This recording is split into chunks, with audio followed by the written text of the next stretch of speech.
Alright, today we're going to work on stripping this frame down. This is from the old bus we took the body off of, and it had the Cummins motor in it. I was going to use this driveline and chassis for the 65 International project, but after we got it apart, I started looking at it. It's really not thick enough for what I want to do, and it really wasn't in the condition that I wanted to start with. So it's been laying around. I didn't scrap it because it's still good steel, and I figured somewhere along the lines I would find a use for it. Well, here we are. So what we're going to do is we're going to take off every single bracket, every mount, every bolt, rivet, whatever, to where these are just down to bare frame rails. So what we're going to do is use it as reinforcement on another project, another truck frame. So it needs to go over top the frame. So it's got to be, we got to make sure it's good and clean. There's no anything still mounted to it, no rust jacking, no any of that. Now, if you see the other frame rail laying there, the one I'm not working on, you can see there's an insert inside there. That insert was on the bus where the front spring hanger was. It was an air ride suspension, but it still has kind of a leaf spring. So it went from the front leaf spring hanger all the way back to the rear airbag mount. And that's the only place I had the double frame. Well, we can't have that because we're going to go over top another frame, so it's got to come out. So I struggled with this a little bit because two of the bolts that were holding everything together, I torched everything off, but the bolts were just rusted in the holes themselves so badly it was just tough to get out. They were just really hard. So I fought it a little bit, but we ended up getting it out. Once it comes out, I'm really concerned about, what's underneath this, how much rust jacking we're going to have. But I pop it out of there, and man, I was really surprised. There's just a little bit of rust jacking, not much at all. All the steel was in good shape. There's a couple spots where there's some material missing from rust, but it's very minimal. And again, this is reinforcement. This is not replacement. So everything we're doing on this is just the added strength. Yeah, you can see that just that little bit of rust jacking we knocked loose there. All right, so that frame rail, I'm knocking out just some of the smaller bolts that didn't go through anything else. I torched off, and we'll throw that one off to the side here in just a second, and we'll start working on the other. This frame rail measures like 22, 23 feet long, something like that. Original plans was to go from the back of the cab all the way to the very tail end of the project. But as things always do, my plans change. So we are going to probably do something a little bit different. I'm not sure. But now work on the second one, get it all cleaned up. And as soon as we get it cleaned up, we can start working on the truck. This is what we're going to do. This truck is early 90s, I don't recall exactly. International 4700, don't pay attention to the badging on the hood, that's from a bus. DT 466, Allison automatic, 22.5 tires. These are low pros, which is going to work out real well for him. There is 16 feet of frame from the back of the cab back to here. That's where I cut it at 16.6. We need to cut it for the final cut shorter than that, but I left us a little room. So the first thing at hand is we are going to strip the frame. We're going to strip the rear suspension, all the bolts for the cross members. Anyways, we are going to double this frame. This truck has a GVW of 25,500 or 25,950, one or the other. The rollback that we're using on this thing doesn't have the traditional hydraulic cylinders here that allow you to bring the bed down nice and gently. It has arms, so when it slides forward, it automatically makes it come forward until it slams down. I'm sure a lot of people can be a little more graceful than others, but here's my thinking on it is that is a lot of weight in the belly of this truck. Okay, it's a lot of energy. So we're going to run an L-shaped double frame, and we're going to put it over top of this frame from front to back, all the way to the back. It is 3/16 of an inch thick, and before all you keyboard engineers start going crazy and tell me that adding this piece of L on top of here is going to make no difference, if it didn't make a difference, International would have never done it. And I've got plenty of trucks that have that same identical thing on it. It has value. It works. It may not be as good as a complete C double frame, top and bottom, but it adds strength, most definitely. So that's what we're going to do. We're going to do all that, and then we're going to take the bed off his truck and put it on this one. So sit back, relax, get a drink, get a snack. This is going to be a long one.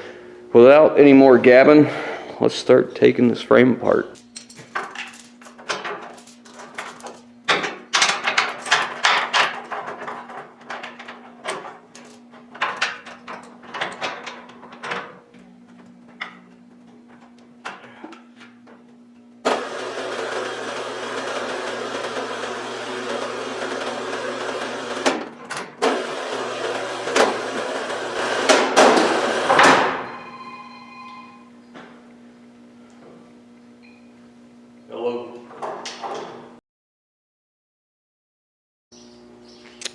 Alright, so if you notice, all of a sudden the truck's turned the other way. Just got a real small, I mean, look at that. Can you see how small this change in my plans is? Look how little that is. We're going to take all this apart like I was talking about, but instead of putting this suspension back on, we're going to put this suspension back on. And what's the difference, you say? The difference is that is all spring ride. This is air ride. So we are going to strip this off of this frame and get it ready to go on this frame. But you know, this is how it starts. A simple job, simple, relatively simple, putting a rollback bed on turned into, you know what, we better double frame that. You know what, maybe we better go to air ride suspension. I don't know what's next. Do we need to paint the cab? Of course we need to paint the cab. Are we going to paint the cab? Probably not. We'll stick with what we do. We'll leave the painting to the guys that paint, and that ain't this guy. Alright, so before we get all excited with all the guys and, you know, you can't do this, you can't do that, you shouldn't do, never wanna, blah, blah, blah, blah. Look, it'll work just fine. It's happened before. We've done it before. We'll do it again. That's why we buy cutoffs. It works just fine. There's a few things different on a spring suspension versus an air ride suspension. First thing is, what keeps this differential from moving side to side is the fact you got 4 points. It's parallel. One there, one here, and one here, so it really can't go too far out of whack. You get something that is supported only in the front, like here. That's how it's attached, and it can move like this. You get some of this going on. It's going to happen. You guys getting sick? Whoa, easy. So, in order to combat that, to make so that doesn't happen, you use what's called a panhard bar, track bar, man, call it whatever you want. It's a bar that keeps the axle centered. Pinion angle, we've already looked at. Pinion angle is going to work. So we got 2 degrees of positive pitch on the pinion. That's what we got here. 2 degrees, life is good. We're not using the rear end. Understand, folks, we are not putting an air brake axle under this truck. We are just using the suspension, the shocks, the hangers, the air ride leaf spring that's under there, and airbags. Alright, so this rear axle has been moved before. This is where it used to be at one point. You can see the original hanger bolt holes. So it was quite a bit forward. So what I did is I measured from key points on the frame of the truck back to the center of the axle, and I've marked measurements down, and I've actually put it on a piece of paper also. We have 160 and 5/8 from the back of the cab to the center of the axle, and then my piece of paper I've got key bolt points on each side that are identical and measured out to make sure that it is indeed the same on both sides. And then the other thing we have to do is we took and we measured for square, because we want to make sure that this frame is square before we start anything, because we have no idea if this was done properly, so we have to double check to be sure. So the next step here is we are going to strip all the bolts from the frame. Actually, we're going to come into here and we're going to drop all this. Alright, so I'm going to start stripping the suspension down, getting the frame cleaned up, taking out the cross members, the drive shaft, the cab mount's got to come out, so we got to support the cab. If you look in the video here, you can see that there's kind of a double frame at the very rear section. That is just from there to the middle of that cross member right there. And that was truck frame that they cut the center out, removed the section material, welded it back together and put it in. So it's just a real short piece, but we can't use that, so we're going to take it out. And I wanted to clarify that, adding the double frame and going to the air ride suspension was not our friend's request. This was my suggestion. I told him, based on how I know he uses the truck and how he loads it, having the air ride suspension would definitely help with the load angle of the rollback that he has to work with, and the double frame will definitely help him with the fact of what he hauls and how heavy he does haul. So I just want to clarify, those are my suggestions, not his. So I just want to make it the best truck for him we can.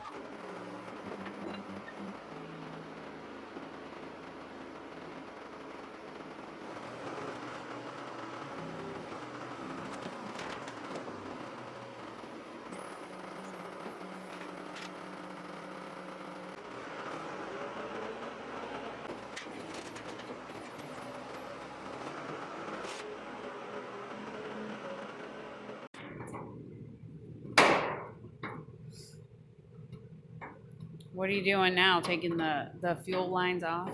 Taking the supply and return lines off. They all got to go. Get the tank out of here. Take the sending unit loose. There's only one fuel tank on this truck, but probably wasn't a go very far type of truck, anyways. Tank's in good shape. Yeah. It's a lot of work doing it this way, but experience has taught us you don't take these straps loose if you don't absolutely positively have to, because they rust underneath there, and then next thing you know, you got a leaking tank. So try not to do that. Oh crap! Sending it loose. Alright. Sending unit came loose okay. We're gonna have to plug up our diesel lines.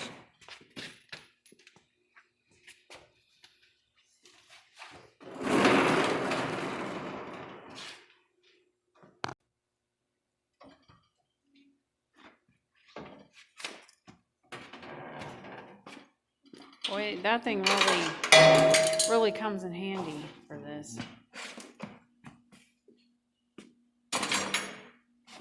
Especially in tight places like this, right?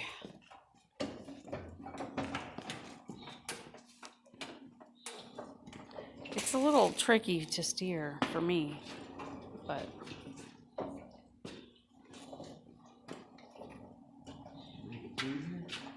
I don't know. It'll be tight. The bucket's got to move. Okay, I'll move it.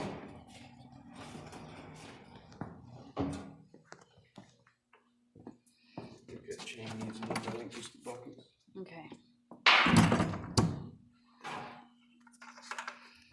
Oh, this bucket's full and heavy. Okay.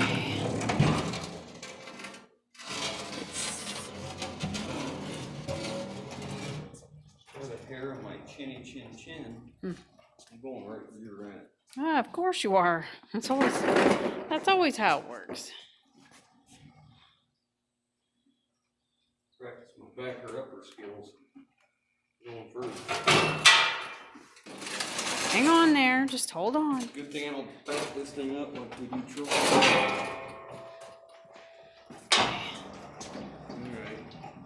Sorry, I'm like spinning the camera all around because I'm trying to do stuff. So. Alright, we're out of the way. I'm gonna plug it right now. Okay. Plugs. Actually, where you are. Yeah. Right here. There's new ones that I didn't get put in there. Ain't no more room. I know.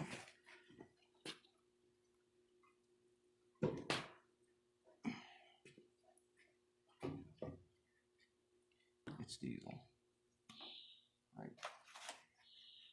It's diesel. You love that light. Yeah. I should have got another one. Yeah.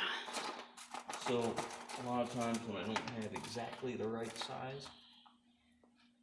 These are from gear oil bottles, and they got these little ribs on the outside, so when you put them in something like this, they really hold.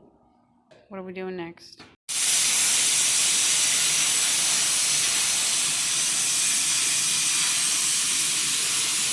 So this is the frame section that's going to go over there,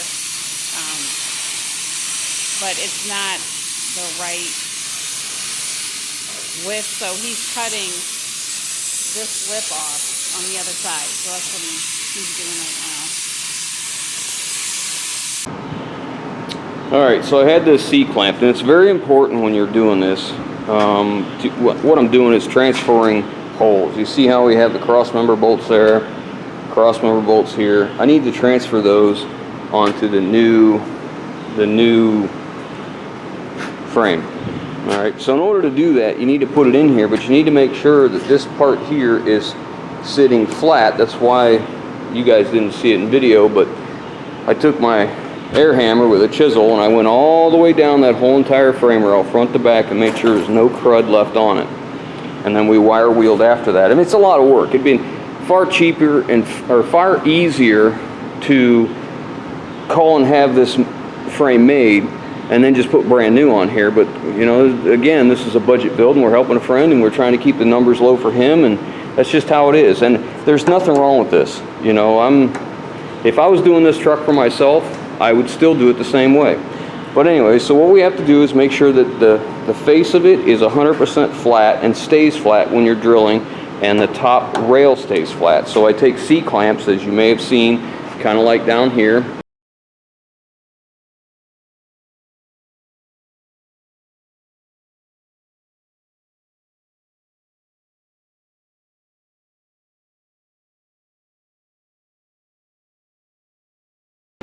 And as I drilled the holes, I added a couple bolts and tightened it up.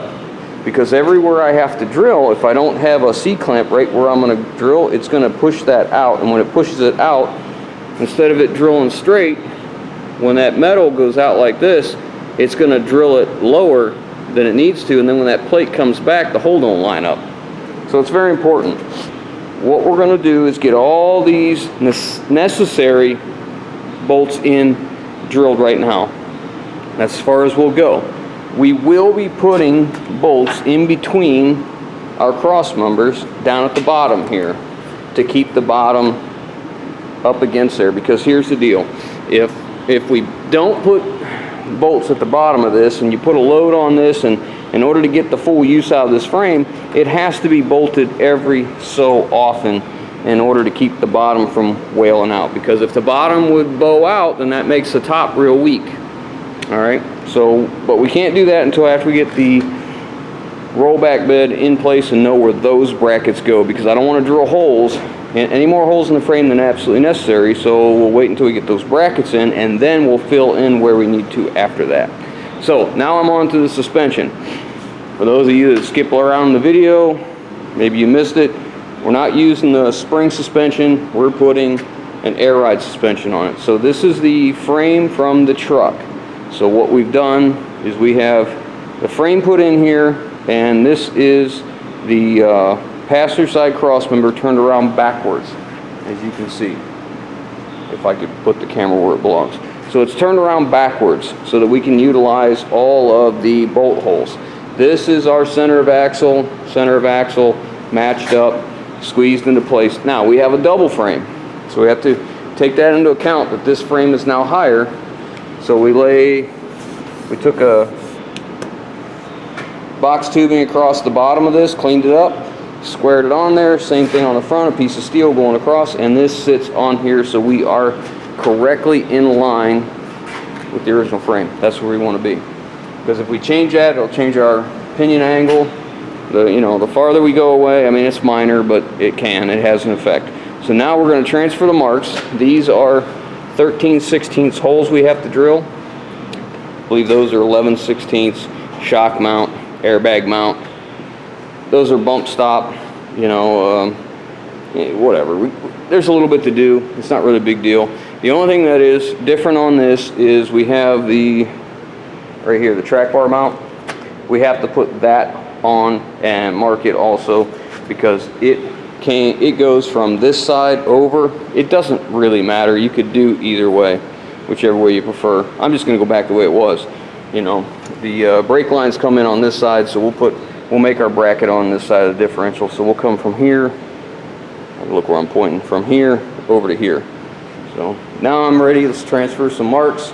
All we're gonna do is take some paint, spray in the holes, and I'll take a pick and I'll circle the holes. I don't have a transfer punch big enough, so we'll circle the holes, pull this all down, and then drill it.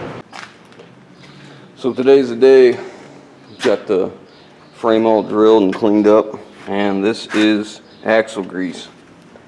We took a 5-gallon bucket and a paintbrush and painted grease all in between these, all on the back side of this.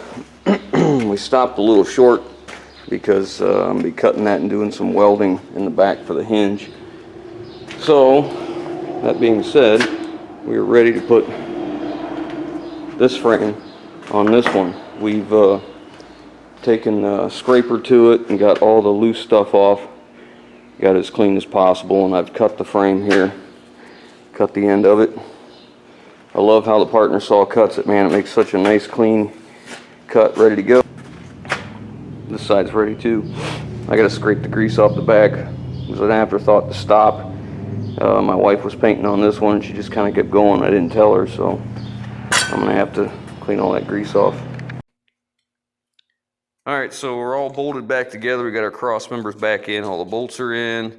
I've got the battery box back in, and you can see here, we took that double frame clear up here. That's the leaf spring hanger. We came clear up here to the front and I cut it on an angle.